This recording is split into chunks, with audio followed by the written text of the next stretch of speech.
ओम नमो नारायणाय। जय श्री कृष्ण।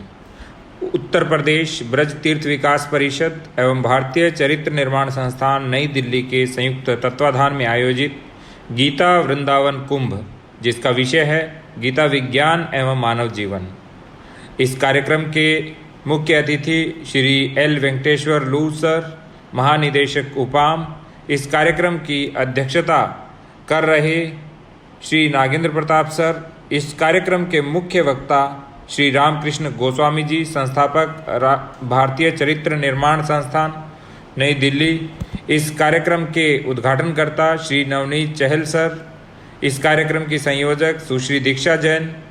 इस कार्यक्रम के बीज वक्ता श्री ब्रह्म बोधि सिद्धार्थ सर, प्रोफेसर जगमोहन जी, एडवोकेट महेश शर्मा जी, प्रोफेसर सुषमा जी, और इस कार्यक्रम के मंच को कुशलता से संचालित कर रहे श्री अनिल चतुर्वेदी जी।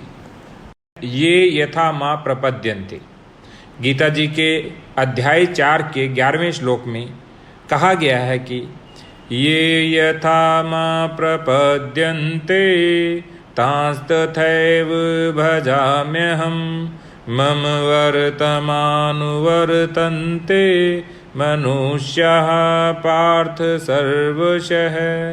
कि हे अर्जुन, जो भक्त जिस प्रकार मेरी शरण लेते हैं मैं उन्हें उसी प्रकार आश्रय देता हूँ, क्योंकि सभी मनुष्य सब प्रकार से मेरे मार्ग का अनुसरण करते हैं। यही आज के व्याख्यान का प्रस्थान बिंदु है। विश्व साहित्य में श्रीमद् भगवत गीता जी का सर्वोच्च स्थान है, क्योंकि यह साक्षात भगवान के श्रीमुख से निश्रित परम रहस्यमयी दिव्य वाणी है। इसमें स्वयं भगवान ने अर्जुन को निमित्त बनाकर मनुष्य मात्र के कल्याण के लिए उपदेश दिया है। श्रीमद् भगवत गीता एक ऐसा विलक्षण ग्रंथ है जिसका आज तक न तो कोई पार पा सका, न पार पाता है, न पार पा सकेगा और न पार पा ही सकता है। गहरे उतरकर इसका अध्ययन मनन करने पर नित्य नए नए विलक्षण भाव प्रकट होते रहते हैं। गीता जी में जितना भाव भरा है उतना बुद्धि में नहीं आता, जितना बुद्धि में आता है उतना मन में नहीं आता, जितना मन में आता है उतना कहने में नहीं आता, और जितना कहने में आता है उतना लिखने में नहीं आता। इसलिए गीता जी असीम है, तथा जितना गीता जी का अध्ययन करते जाते हैं उतना हमारे मन में, हमारे जीवन में, हमारे मस्तिष्क में नए नए भाव प्रकट होते रहते हैं। इसलिए कहा गया है कि ये यथा माँ प्रपद्यन्ते तांस्तथैव भजाम्यहम्, अर्थात जिस दृष्टि से आप गीता जी को देखते हो गीता जी वैसे ही आपको दिखने लगती है। ये पूरी भारतीय अध्यात्म परंपरा का सार भी है। यदि आप भगवान को कण कण में देखते हैं तो भगवान आपको कण कण में दिखते हैं। इसलिए भगवान को जिस रूप में मानते हैं वे उसी रूप में मिल जाते हैं, जैसे पिता भाव, पुत्र भाव, पति भाव, सखा भाव इत्यादि। इस तरह जब हम कहते हैं कि अच्छा चल रहा है, आपकी कृपा है, तो वैसा ही होता है। सत्य को जैसे देखते हैं वैसा ही हो जाता है। इसी से गहरी आश्वस्ति होती है कि जो जैसा देखा वो वैसा ही तो है। मानवीय समस्याओं का प्रस्थान बिंदु भी मोह है, और गीता जी का भी आरंभ अर्जुन के मोह से होता है। अर्जुन जैसा योद्धा भी योद्धाओं को देखकर विचलित नहीं होता, अर्थात अपने से नहीं अपितु अपने लोगों को देखकर विचलित होता है। और जब मोह के स्थान पर मानवीय कर्तव्यों एवं मानव कल्याण को प्राथमिकता देते हैं तो मोह युक्ति से मोह मुक्ति तक गीता जी की यात्रा पूर्ण होती है। मोह की समाप्ति गीता जी में योग है, और इसमें योग की 3 परिभाषाएं बताई गई है। समत्वम योग उच्यते, अर्थात समत्व या समानता का भाव ही योग है। योगस्थ कुरु कर्माणि, कर्म में अटल या स्थिर बने रहना ही योग है। योगः कर्मसु कौशलम, अर्थात कर्म में कुशलता ही योग है। इस तरह समता भाव से कर्म में स्थिर रहने से कर्म में कुशलता आ जाती है। यही कर्म की शरणागति का भाव है, और यही कर्म योग भक्ति योग में भी परिवर्तित हो जाता है, क्योंकि मनुष्य कर्म योग से जगत के लिए, ज्ञान योग से स्वयं के लिए, भक्ति योग से भगवान के लिए उपयोगी हो जाता है। गीता में योग का महत्व इतना है कि विषाद के साथ योग जुड़कर विषाद योग अध्याय बन जाता है। इस तरह गीता जी विषाद से प्रसाद, प्रवृत्ति से निवृत्ति, प्रेयस से श्रेयस और मोह से मोक्ष तक की यात्रा है तथा इसका सबसे बड़ा समाधान है शरणागति। इस सांसारिक मानव जीवन का उद्देश्य है कि संसार में सफलता पाना और संसार से सफलता पाना, यही गीता जी की विशेषता है।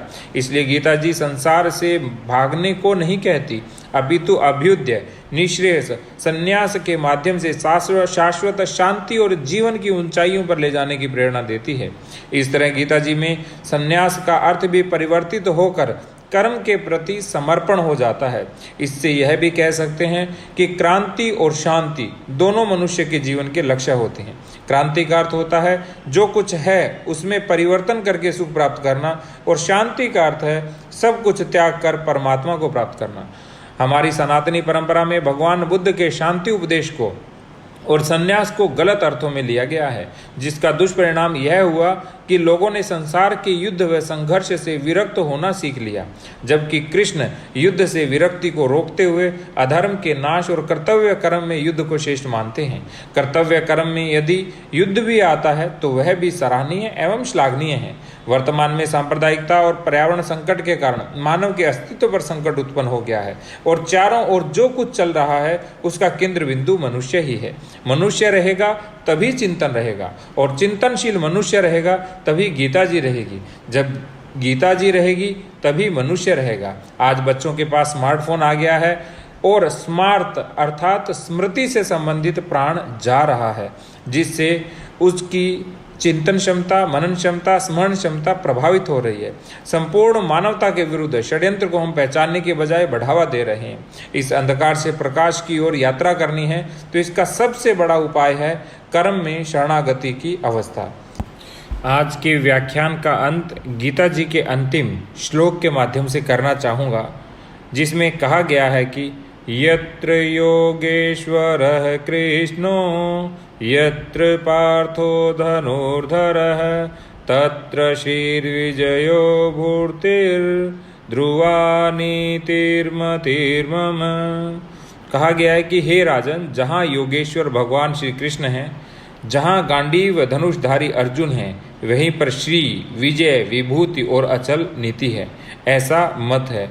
और यही मनुष्य के जीवन के विचार लक्ष्य हैं कि धर्म हो, श्री हो, समृद्धि हो, विजय हो और विभूति हो। जब ये सब कुछ रहेगा तो न केवल इस मानव जाति का अस्तित्व रहेगा, अपितु हम अपने जीवन और लोक जीवन में भी सफल भी होंगे, सुफल भी होंगे और हमारा जीवन भी सार्थक होगा। इसी के साथ आज के व्याख्यान को मैं यहीं विराम देता हूँ। आप सभी को जय श्री कृष्ण।